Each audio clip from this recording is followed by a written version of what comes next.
je m'appelle Ndiasse Kairé. Je suis membre de And Defal Keur Moussa et membre de la collectif pour la défense des intérêts fonciers de la commune de Keur Moussa. Les raisons de notre marche, je commence d'abord par remercier monsieur le sous-préfet d'avoir bien voulu encadrer cette marche. Nous remercions également le commandant de la gendarmerie de son acte.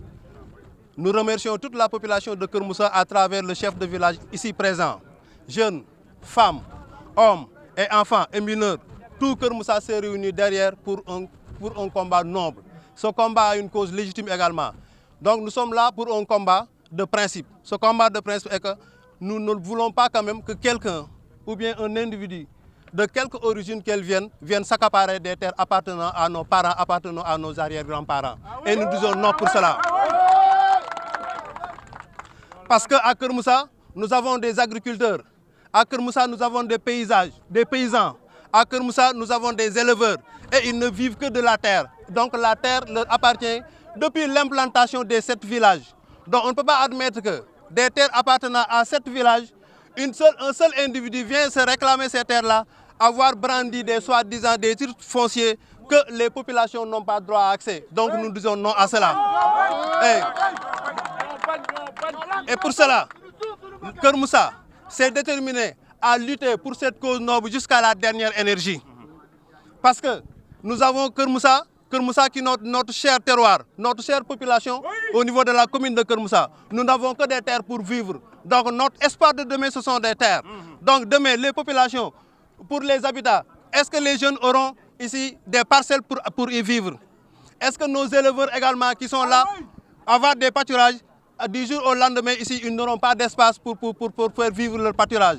Et que les jeunes cultivateurs également, d'ici peu de temps, n'auront aucun espace pour cultiver leur terre et ils ne vivent que de ça. C'est pourquoi Keur Moussa s'est levé contre une personne dénommée Filfili, à qui on a octroyé plus de 900 hectares au détriment des populations. Ce qui est injuste, ce qui est anormal, et nous le refusons jusqu'à la dernière énergie. Si Filfili a la force pour manipuler, si Filfili a la force pour avoir des actes des titres fonciers, Filfili n'est pas plus souverain que la population de Keur Moussa, il n'est pas plus fort que Filfili n'est pas plus fort, n'est pas plus légitime que toute la population de la commune de Keur Moussa.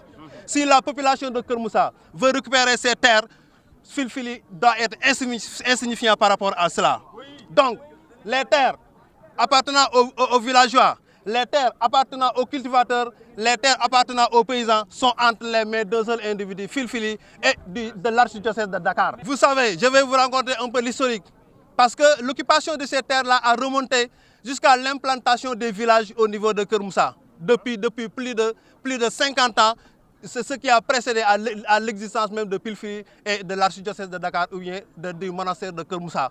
Donc ils ont trouvé nos parents en train de cultiver ici. Ils ont trouvé nos arrière-parents en train de cultiver la terre. Comment peut-il s'approprier de ces terres-là? Parce qu'ils ont trouvé des individus et que ces individus n'ont accompli aucun acte de cession, aucun acte de vente à leur profit. Maintenant, ils peuvent utiliser l'administration pour avoir ces titres fonciers que nous ne reconnaissons pas. Ce que nous reconnaissons, depuis plus de 100 ans, nos parents sont en train de cultiver la terre et que la terre appartient à nos parents. Donc ici, aucun papier ne peut nous ébranler. D'ici, dans ces derniers temps, ils sont en train de jouer à l'intimidation. Parce que Keur Moussa, toutes les populations de Keur Moussa, tout azimut fait l'objet de convocation au niveau de la DESCOS. Notre cher Mamadou Diop Fall a fait l'objet de convocation au niveau de la DESCOS parce qu'il réclame tout simplement les terres appartenant ici à la population de Keur Moussa. Et que nous disons non à cette intimidation-là. Parce que la population de Keur Moussa n'a pas peur pour affronter ces soi-disant dilapideurs de terre, ces soi-disant ici banditisme foncier. Donc nous ne reculons face à ici aucune intimidation venant de la DESCOS pour répondre à des convocations malveillantes. Nous avons saisi l'autorité locale, nous avons saisi toute l'administration du Sénégal. Ce combat n'a pas commencé aujourd'hui. Depuis plus de 15 mois, nous sommes dans les procédures administratives. On a saisi le préfet, on a saisi le sous-préfet, on a même saisi le président de la République. Le ministre Aly a fait même l'objet de déplacement ici et que ce déplacement ici n'a pas porté ses fruits parce que nous attendions qu'aujourd'hui, après son déplacement, que les terres reviennent à la population de Keur Moussa à qui ces terres appartiennent. C'est pourquoi même le médiateur de la République a été saisi dans ce sens-là même les tribunaux ont été saisis. Non, non, la dernière énergie, c'est que la population va se dresser sauf pour un individu ici, pour venir passer les nuits ici, passer des journées ici pour réclamer le terre. Nous n'avons que cette force qui nous reste aujourd'hui. Plus de 900 hectares sont en jeu. Et que c'est ce qui est inadmissible. Plus de 900 hectares qui octroient ça à un individu au détriment d'une population, au détriment de 7 villages. Moralement, c'est inaccessible, moralement, c'est intolérable. Donc, ne serait-ce que pour ça, même s'il brandit un titre foncier, avoir une assiette de 900 hectares au détriment des populations qui n'ont pas où vivre, qui n'ont pas où cultiver, qui n'ont pas où faire leur pâturage, donc ceci est extrêmement anormal et nous refusons et nous disons non jusqu'à la dernière énergie. Nous allons maintenir cette carence, la fidélité de ce quoi. Au prix de leur vie, toute la population va se dresser ici. Si on veut nous octroyer de notre population, de nos terres, on va nous enlever nos vies. Voilà la dernière énergie, c'est ça. Oui. Mamadou Diop la secrétaire général association ànd defar Kër Moussa. D'abord ñu jaajëfal sous-préfet bi ci ak matam jaajëfal le commandant Diop ak équipe am gendarmerie ci ak seenu mat te yombalal ñu yëfi lool. Li waral marche bi mooy marche bi dafa jiitu suñu ab juddu li ñuy xeex suñuy maam ñoo ko doon xeex suñuy baay di ko xeex ba tey ñoo ngi ci ñoom ngeen gis fi chef de village ak notable dëkk bi yëpp tey mu tombeek ñun ñu di ko xeex wax nañ ko sànq lu toll ak 900 hectares ak lu ko ëpp ñu jagleel ko fili lu ni toll la l'archidiocèse de Dakar teg ci loxo moom it ni moo ko moom te bu ngeen seetloo est nord sud Kër Moussa dafa fat lii moom moo ko dese ci suuf fi ñu taxaw nii suñu gannaaw fi la ñuy bayee fi la ñuy sàmmee fi la ñuy defee lépp dëkkuwaay it fii la jëm ñoom bu ñu tegee loolu loxo askanu Kër Moussa fan la jëm suba loolu la ñu ni du ci dal tey du ci dal ëllëg yëf yi nag taxawaay rek la laaj te taxawaay bi tàmbali na bu yàgg te duñ ci deltu gannaaw bés ni tey fii la ñuy samp saay su ñëwee daañu fi fekk suba ngoon guddi ak bëccëg lu mu laaj ci Pastef ak taxawaay dañ ko def pour jot suñu suuf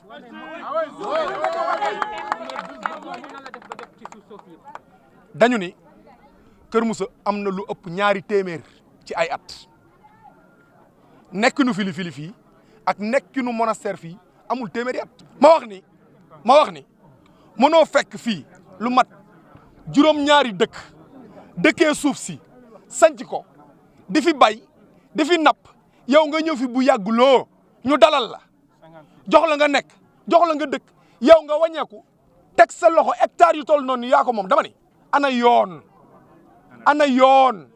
ana dëgg ci Sénégal bi ñu nekk gis nga bu ñu seetloo yéen ñii fi ñëw nii biiru seen benneelu ñëw biiru seen ñaareelu ñëw ngeen fi plusieurs fois ci wàllu suuf si lépp loo xam ni procédure administrative ki ma jiitu wax na ko lépp loo xam ni yoon mayee na ko ci Sénégal fépp fuñ ci war a dem ci autorités yi dem nañ fa wax nañ leen sànq ni dem nañ ci médiateur de la République Alioune Badara Cissé wax nañ leen ni dem nañ ci préfet dem sous-préfecture dem gouvernance wax nañ ni bind nañ sax correspondance à la présidence ba mu def accusé de réception te li koy wane mooy yebal na fi daaw Aly Ngouille Ndiaye ministre de l'intérieur woon bi mu fi ñëwee ci suuf si la taxaw te la mu wax ñun dégg nañ ko dañ ni kon nag li mu wax mooy population bu Kër Moussa bu fekkente ni yéen ay baykat ngeen danañ xam ni yéen ndax ay baykat ngeen waaw wala déedéet la bay ñu ngi taxaw ñu laaj leen seen këyit laaj waa Kër Moussa seen këyit ñu génne seen ay këyit li may wax dama ni am na loo xam ne xel moo ko nanguwul yow bi nga fi ñëwee matul téeméeri at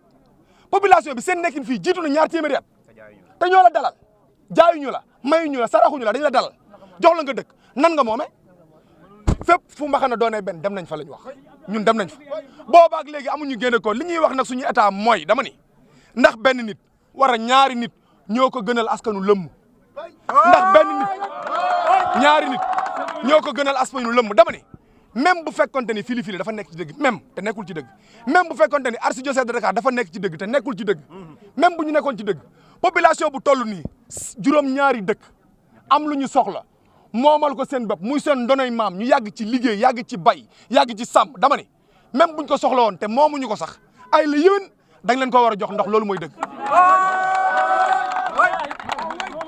dañu ne 900 hectares 900 hectares nga jox ko kenn nit ana ñun suñu citoyenneté ñun mel ni ñun duñu ay sénégalais waaw daf ne am na titre foncier te ba ñu dalee xeex ak moom ba léegi moom fili masul génne benn yoon luy nuroog titre bay am titre yi ñu romb moom weesu na li ci suñu kanam moo ci des li ci suñu kanam dañ ne bés bu yàlla sàkk fii la ñuy samp te boo seetloo mu ngi koy dagg léegi xam na ni moom mënutu ci dara bàyyitu ko da koy dagg léegi di ko jaay ay industrie ay usines seetlu leen li ñu wër yëpp à hauteur de 500 millions léegi xam na ni maanaam perte na combat bi ci benn anam bi léegi li fi des mooy da koy lewal ni mu koy lewalee mooy da koy jaay ay sociétés yi ñëw fi di fi samp loolu ngeen seetlu gis ngeen fi ay sociétés yu bëree bëri damay bañ a def publicité loolu moo jaaduwul fépp nag fu ñu war a dem fu ñu war a jooy nañ ko fa dañu ne mbéjum kanam borom moo koy fajal boppam. Kër Moussa taxaw na tem Kër Moussa taxaw na tem ni benn jëm pour xeex jot suñu moomeel gii xeex téye suñu suuf si nga xam ne moom lañ dese lu mu jar nag dama ni lu mu jar nañ ko. L'État du Sénégal est avertir nañ leen artu nañ leen dankaafu nañ leen jàjj nañ leen lu ne def nañ ko boobaag léegi wax dañ na ci wax définitivement lu ko mooy lu ñu gis muy ñuul la ko xonk ñun la. boobaag léegi ñoom jóguñu ci xoxatal yi ñu nekkoon li koy firndeel mooy am na ko fi taxaw ku tudd Mamadou Diop way juróom foofu ñu jaarale oto yi suuf su weex soosu way juróom moo ko moom.